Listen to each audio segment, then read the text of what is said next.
Hello everyone, welcome back to my channel. So guys, we will continue with the cell today. ठीक है, हमने अभी तक cell wall, cell membrane, eukaryotic cells की cover कर ली है। उससे पहले we had already covered about the prokaryotic cell in the basic introduction to cell, the basic unit of life. ठीक है जी, आज हम स्टार्ट करेंगे एंडोमेम्ब्रेन सिस्टम से, जो मैंने लास्ट वीडियो में भी बोला था। The next topic we will take up is the endomembrane system. हम सबसे पहले पढ़ेंगे कि एंडोमेम्ब्रेन सिस्टम में कौन कौन सी ऑर्गेनालीज आती हैं, and one of the organelle, that is the ER, endoplasmic reticulum, we will discuss in today's video. Okay, so let's quickly begin. Topic 8.5.3, that is the endomembrane system, and it's given for your reference on the new NCERT page number 95. Fine, let's begin. Why each of the membranous organelle is distinct in terms of its structure and function. ठीक है, मतलब कहा जाता है कि हर membranes organelle distinct है, मतलब अलग अलग है in terms of the structure, in terms of the function, right? Many of these are considered together as endomembrane system. काफी ऑर्गेनालीज को अगर हम साथ क्लब करते हैं तो उन्हें एंडोमेम्ब्रेन सिस्टम कहा जाता है।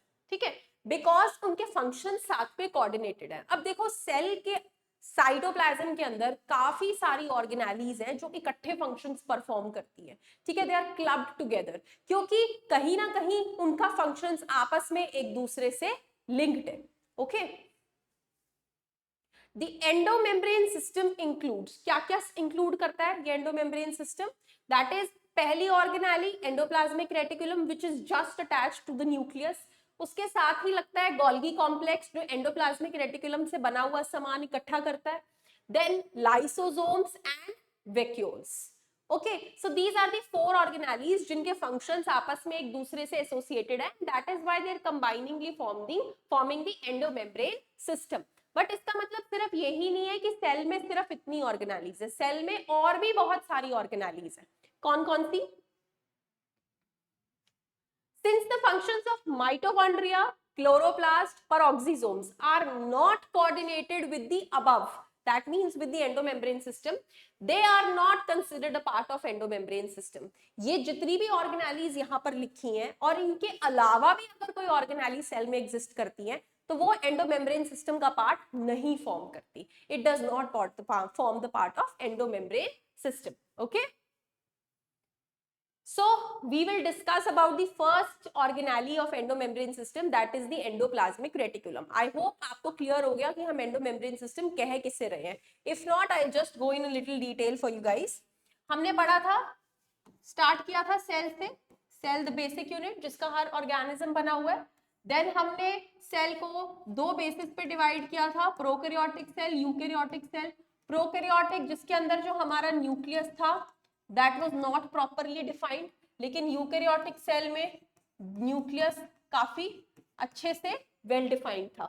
ओके, देन सेकेंड थिंग हम क्या सोच रहे थे यहाँ पर कि प्रोकैरियोटिक सेल और यूकैरियोटिक सेल में हमने सबसे पहले प्रोकैरियोटिक सेल की डिटेल स्टडी की थी, जहां पे हमने उसके पार्ट्स जैसे सेल एनवलप, करेक्ट, और फर्दर उसके राइबोसोम्स, उसके अंदर जो जो स्ट्रक्चर्स बन रहे थे, क्योंकि उसके अंदर मेम्ब्रेन बाउंड ऑर्गेनालीज तो थी नहीं, है ना.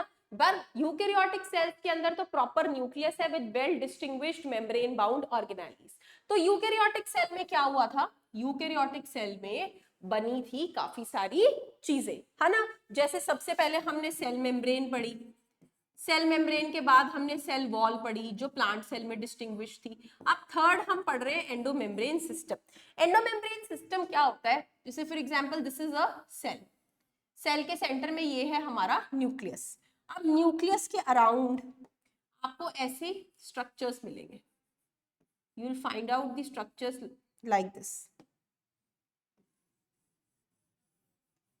some structures like this. इन्हें कहते हैं एंडोप्लाज्मिक रेटिकुलम.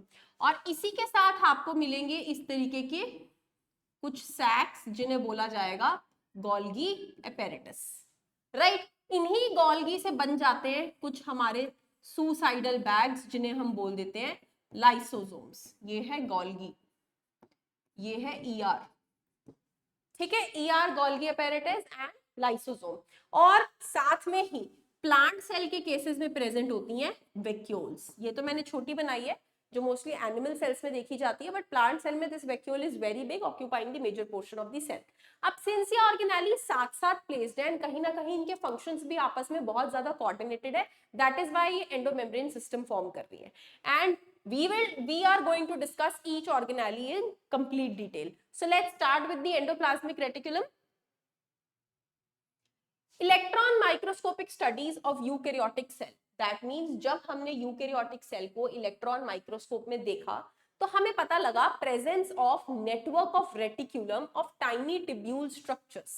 नेटवर्क का मतलब है बहुत सारी चीजें कलेक्टिवली, ठीक है। रेटिक्यूलम का मतलब है net like. Tiny tubular structure ऐसे ट्यूब्स जैसे स्ट्रक्चर होते हैं, ठीक है। Scattered in the cytoplasm, cytoplasm में बिखरे हुए, that is called as endoplasmic reticulum. Diagram मैंने अभी आपको पीछे बना के दिखाया था, तो ये जो बनती है इनको बोलते हैं ट्यूब्यूल्स, ट्यूबुलर लाइक स्ट्रक्चर्स, ठीक है। This is forming the endoplasmic reticulum. Hence ER जो फॉर्म हो रहा है that is dividing the intracellular space. अब जब हम ये बोल रहे हैं कि जो एंडोप्लाज्मिक रेटिकुलम फॉर्म हो रहा है वो पूरे के पूरे सेल में स्प्रेड है, राइट, हम ये बात कह रहे हैं कि वो न्यूक्लियस के अराउंड काफी जगह है, तो दैट मींस वो साइटोप्लाज्म की काफी स्पेस ऑक्यूपाई कर रहा है, correct. So since it is occupying the major intracellular space, वो सेल को दो कंपार्टमेंट्स में डिवाइड कर दे रहा है। One compartment is the luminal compartment that is inside the ER, मतलब जो जो पोर्शन साइटोप्लाज्म का ER ने कवर कर लिया उसको क्या बोला, लुमिनल, और जो बच गया साइटोप्लाज्म के पास उसको बोल दिया extra luminal. Like this will be luminal, okay, the pink one, and the green one, this is extra luminal. तो इस तरीके से हमने सेल को दो पार्ट्स में डिवाइड कर दिया with the spread of ER. Next, the ER often shows ribosomes attached to their surface. Now I'll draw one distinct structure.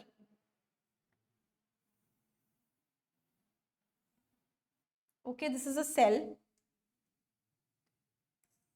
This we have nucleus, क्योंकि न्यूक्लियस के बीच में भी न्यूक्लियर पोर्स होते हैं, हम पढ़ेंगे अभी जब न्यूक्लियस को डिटेल में स्टडी करेंगे. So this is the nucleus, इसके सराउंडिंग में है ER.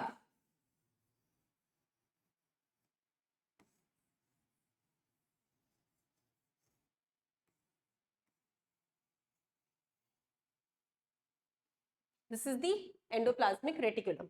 अब कुछ सरफेसेस पे एंडोप्लाज्मिक रेटिकुलम के राइबोसोम्स अटैच्ड होते हैं. जहां जहां राइबोसोम्स अटैच्ड हैं उस एंडोप्लाज्मिक रेटिकुलम को हम कहते हैं रफ एंडोप्लाज्मिक रेटिकुलम. वेयरएज जहां पे राइबोसोम्स आर नॉट अटैच्ड उसे बोलते हैं स्मूथ एंडोप्लाज्मिक रेटिकुलम. ठीक है जी. So the ER often shows ribosomes attached to their outer surface. बाहर वाले सरफेस पे ये अटैच्ड होते हैं. The endoplasmic reticulum bearing ribosomes on their surface is called rough endoplasmic reticulum. जो एंडोप्लाज्मिक रेटिकुलम के ऊपर राइबोसोम्स होते हैं उसको हम क्या बोलते हैं, रफ एंडोप्लाज्मिक रेटिकुलम. वेयरएज जिस पे राइबोसोम्स एब्सेंट होते हैं उसे कहा जाता है स्मूथ एंडोप्लाज्मिक रेटिकुलम, क्योंकि राइबोसोम्स के होने से वो सरफेस रफ हो जाता है. देयरफॉर जिस सरफेस पे राइबोसोम्स नहीं है that is called as smooth. तो ER की हो गई दो divisions. RER is frequently observed in the cells actively involved in the protein synthesis and secretion. जो सेल्स ज्यादा इन्वॉल्व है प्रोटीन एक्टिविटी में, प्रोटीन्स बनाने में, ठीक है, वहां पे क्या देखा जाता है, मोस्टली RER की कॉन्सेंट्रेशन ज्यादा में देखी जाती है. सो RER का बेसिक फंक्शन क्या है, protein synthesis and secretion. Protein का बनना और सिक्रीट होना. They are extensive, continuous with the outer membrane of the nucleus. I have shown you in the diagram कि वो nucleus से attach होते हैं. So they are continuous with the outer membrane of the nucleus. The smooth endoplasmic reticulum is the major site for the synthesis of lipid.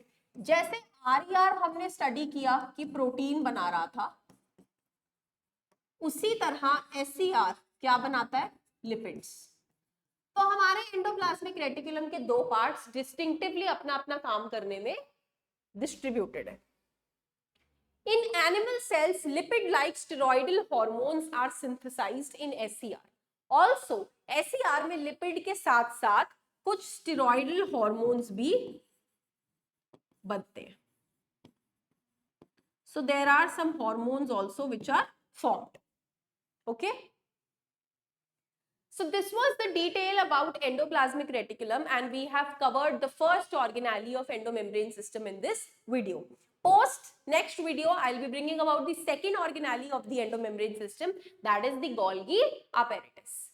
So stay with me and watch the videos carefully. Thank you so much.